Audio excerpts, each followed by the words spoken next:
What's up guys, welcome back to the channel. In today's video we're going to talk about dealerships, how to be ready to walk into a dealership when you're ready to buy your first car at a dealership. Now that you have good credit, you build your credit, you're in the high 600s, mid 700s, now you're ready to go ahead and purchase your first vehicle through financing.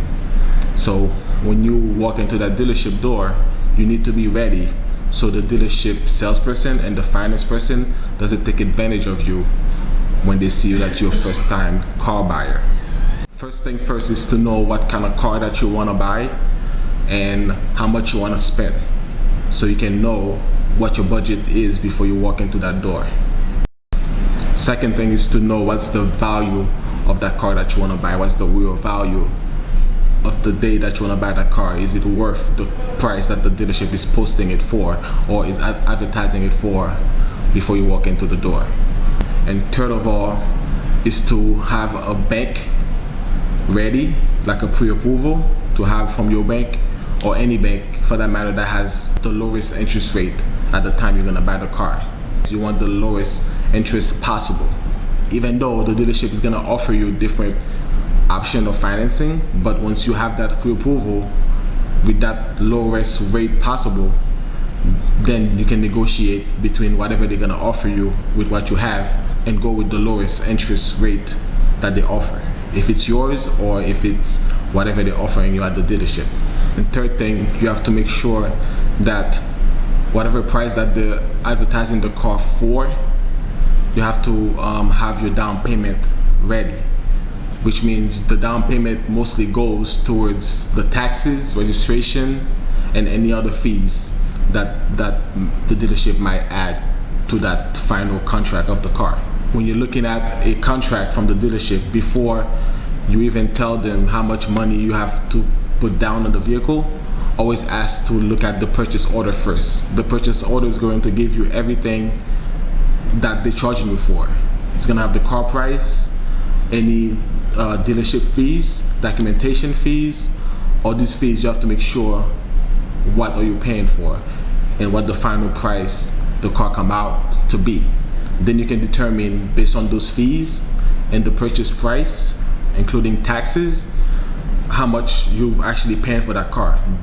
Once you have that total, then you can determine, okay, I'm gonna put $3,000 down or $4,000 down, and most of that money you put down, most of it go towards taxes, registration, and dealer fees. When it comes to dealer fees, you have to make sure you look at every single fees they put on paper.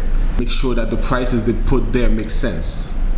Review every single fees that you see, because some dealership, that's how they get you. They put fees in the contract that you're not paying attention to, and you end up paying, for example, $1,000 for documentation fee.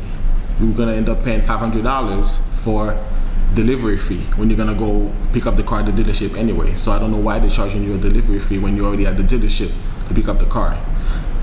Some dealership trying to charge me temp fee for $500.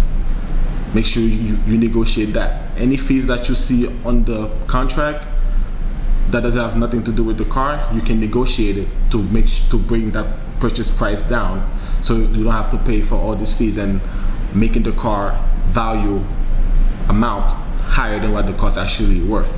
Because when you're financing, you want that finance amount actually equal to the value of the car. God forbid something happen, that price that you're financing from the bank will be at the equal value of what the car is actually worth at the moment.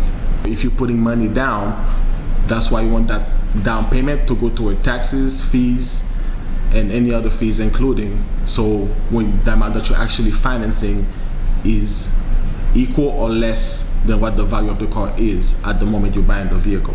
And make sure you do some research on how much tax that your state gonna charge for buying a vehicle, so they don't charge you more than what you should pay for taxes. Make sure that you know how much it costs for registration in your state. If you already have plates on your old car or a car that you had, you can actually bring that plate to register it to the new vehicle, so you don't have to pay for a whole new plate. You can save money that way.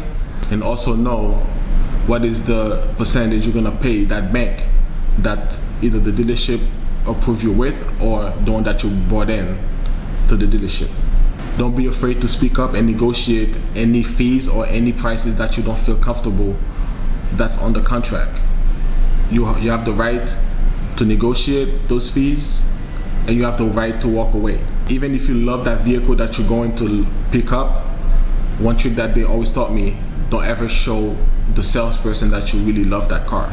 Because when they see that expression from you that you love that car, they're gonna know whatever fee they put on there, you're gonna pay for it. When you go into the dealership, make time, because you're gonna be there at the dealership for a while. Trust me. Sometimes it takes a whole day before you finally close that deal. When you go to the finance person that's gonna make you sign all the final paperwork for the vehicle, they're gonna try to sell you attachment products, which includes gap insurance, the extended warranty. So that's when knowing the value of your car and what your car is worth come into play. If you know that you're buying the car at the right value, you don't need to get gap insurance. Extended warranty, there's exception to that, because nowadays the new vehicles have a lot of electronic components. So getting extended warranty is not a bad thing, but make sure that the extended warranty that you're buying covers exactly those type of components, because some extended warranty only covers mechanical components, not electronic components. So you have to make sure if you get an extended warranty for that purpose, that extended warranty covers those electronic components. So quick recap, when you go into the dealership, make sure you got your financing in order, ready to go. Make sure that you know the value of the vehicle that you're purchasing. Make sure that you know what car you're purchasing before you walk into that door. They don't make the choice for you.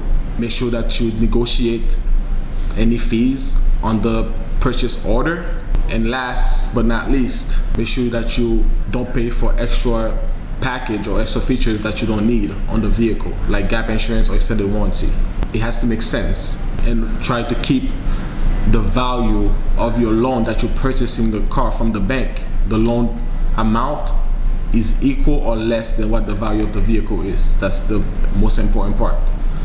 Your loan should never be more than what the car is worth. That's how they get you to get the gap insurance, because you're buying the car overvalued.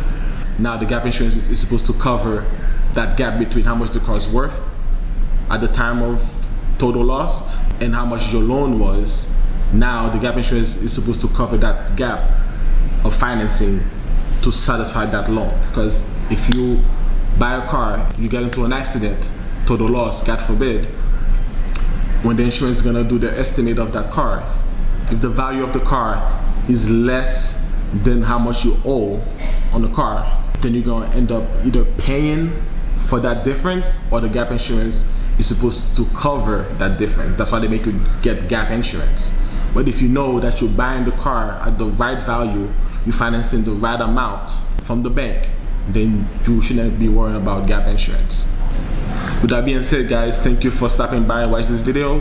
I wanted to share this information with you for my first time car buyers. Don't forget to subscribe, like, and I'll see you on the next one.